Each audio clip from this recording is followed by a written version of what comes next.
大家好，我係二 B 霍爾堂。大家好，我係二 B 班蔡恩晴。今日我哋就嚟睇一下大館有咩特別嘅展品啦。之前喺警署就作為警鐘啦，而家嘅電子警鐘就日漸普遍啦，所以呢個嘢就俾人淘汰咗。都可以獲發洗梳用品啦，同埋可以獲發呢個3件嘅囚衣啦。呢度係以前嘅中央監獄，係香港首座監獄，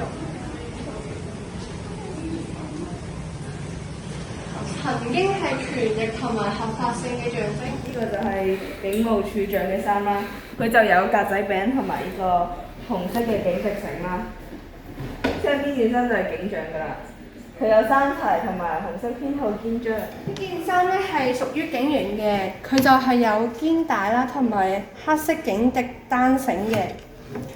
嗱，呢件衫咧就係督察嘅，佢有2粒花黑色警笛雙繩領章同埋 RHKP 嘅肩章。1961年之前嘅報案室啦，呢個係市民報案、嫌疑犯落案起訴同埋拘留嘅地方。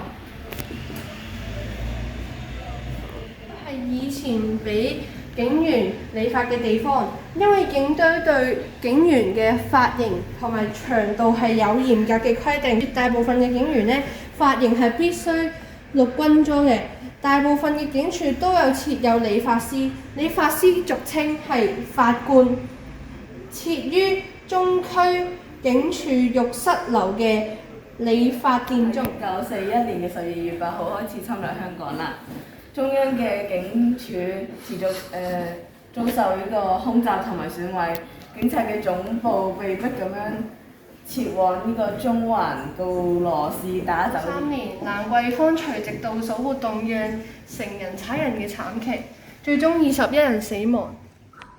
據稱呢個殮房咧，1970年代嗰時有俾人用過嘅，喺監獄去世嘅人士會轉移到呢度地方，會由檢視官檢驗。